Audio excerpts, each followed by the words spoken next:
Awalnya kami melihat anak lucu dan menggemaskan. Lalu tiba-tiba saja kami dibawa orang asing yang sangat mencurigakan, melalui perairan yang tanpa arah dan juga tujuan. Lalu kami ditinggalkan begitu saja sendirian. Tempat apakah ini ya Tuhan?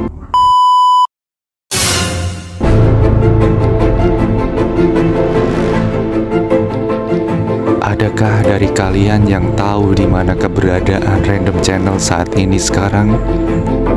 Mari kita flashback lagi ke depan. Annyeonghaseyo teman-teman, apa kabar nih? Pasti dalam keadaan sehat kan?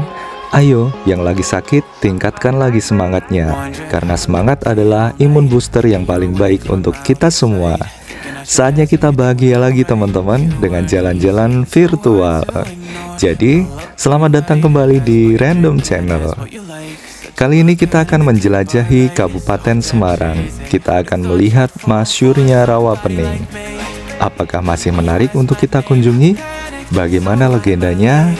Jadi, jangan lupa untuk terus menemani perjalanan seru kita kali ini. Kali ini kita ada di tempat wisata Bukit Cinta Rawa Pening. Ini adalah tempat terbaik untuk menikmati suasana Rawa Pening. Tempat ini berada di Desa Kebundowo, Kecamatan Banyubiru, Kabupaten Semarang. Rawa Pening sendiri merupakan sebuah telaga yang berada di 4 wilayah kecamatan, yaitu Ambarawa, Bawen, Banyubiru, dan juga Tuntang. Rawa Pening merupakan sebuah cekungan teman-teman. Wilayah ini berada di antara Gunung Merbabu, Telemoyo, dan juga Ungaran.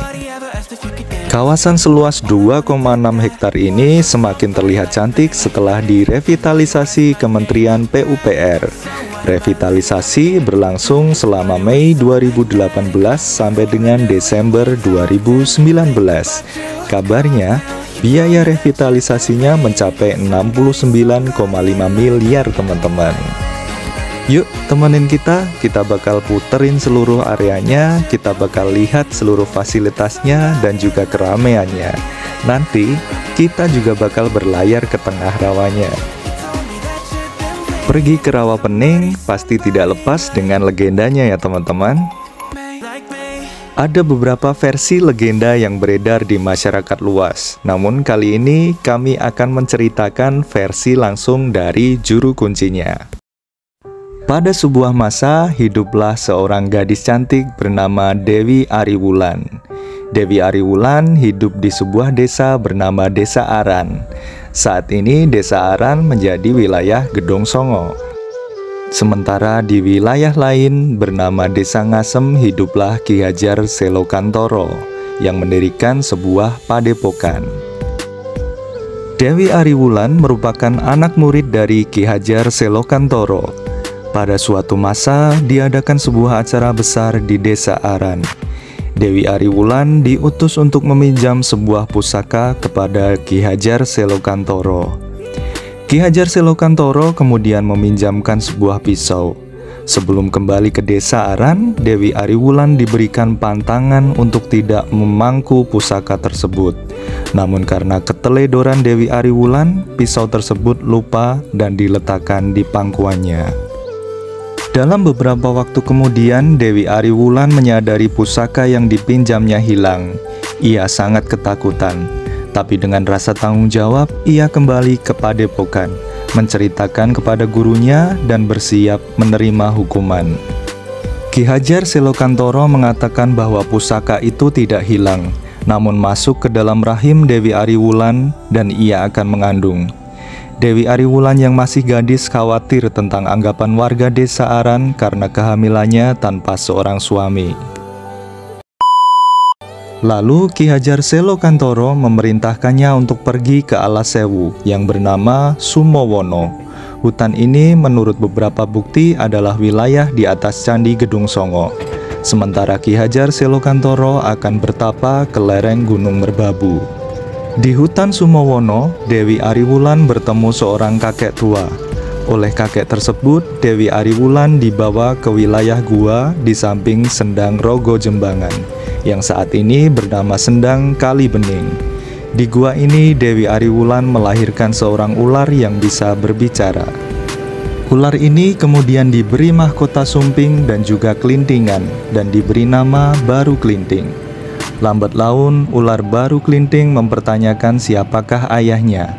Dewi Ariwulan menceritakan tentang Ki Hajar Selokantoro yang sedang bertapa di Gunung Merbabu. Naga Baru Klinting berniat mencari ayahnya. Dewi Ariwulan berpesan untuk menyusuri sungai agar tidak menakuti warga. Wilayah yang disinggahi oleh Baru Klinting saat ini menjadi sumber-sumber air sampai sekarang.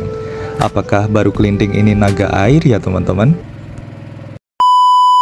Alkisah, setelah perjalanan lama, bertemulah Baru Klinting dengan seorang pertapa bernama Ismoyo di sebuah gunung. Pertapa itu membawa bekal berupa ketela. Hingga saat ini gunung itu dinamakan Gunung Telomoyo. Singkat cerita, Baru Klinting berhasil menemukan Gunung Merbabu dan bertemu Ki Hajar Selokantoro. Untuk menunjukkan bahwa ia adalah anaknya, Ki Hajar Selokantoro mengajaknya untuk melingkari sebuah gunung. Gunung itu saat ini dinamakan Gunung Seleker. Baru Klinting berhasil melingkari gunung ditambah dengan juluran lidahnya. Namun oleh Ki Hajar Selokantoro, lidah Baru Klinting dipotong dan potongan tersebut hingga kini menjadi legenda tombak Baru Klinting. Ki Hajar Selokantoro kemudian mengatakan agar Baru Klinting bertapa selama 8 windu agar bisa menjadi manusia. Setelah itu, Ki Hajar menamai Baru Klinting dengan nama Jaka Bandung dan meninggalkannya. Singkat cerita, menjelang akhir pertapaan Baru Klinting di sebuah desa bernama Puserwening terjadilah sebuah acara. Tradisi di desa tersebut mengharuskan para pemuda untuk berburu hewan liar, untuk kemudian digunakan sebagai sajian berpesta. Namun hingga 3 hari 3 malam, para pemuda tidak menemukan hewan sama sekali. Tanpa sengaja, seorang pemuda menancapkan senjata di tubuh Baru Klinting yang sedang bertapa.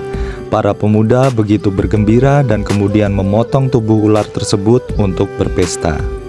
Sisa tubuh Baru Klinting menjelma menjadi anak yang lusuh dan berbau karena pertapaannya yang belum sempurna.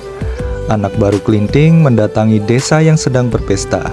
Saat hendak meminta makan karena lapar, ia malah diusir dengan paksa. Baru Klinting pergi ke pinggir desa dengan lemah, kemudian ditolong oleh seorang nenek. Sembari diberikan makan, nenek itu bercerita jika ia juga tidak diundang ke pesta karena ia tidak ikut mencari buruan ke hutan. Baru Klinting yang marah kemudian kembali ke pesta dan mengadakan sayembara. Ia berkata memiliki sebuah pusaka sodolanang. Ia menancapkan lidi itu di tanah dan menyuruh warga untuk mencabutnya. Namun tidak ada satupun warga yang bisa. Hingga saat Baru Klinting mencabutnya, bumi bergetar dengan hebatnya dan menenggelamkan warga. Sebelum pergi ke pesta, Baru Klinting sudah berpesan kepada nenek untuk menggunakan lesung saat langit mulai bergemuruh. Nenek itu berhasil menepi di tempat yang saat ini bernama Ambarawa. Begitulah ceritanya. Random Channel pamit, sampai jumpa.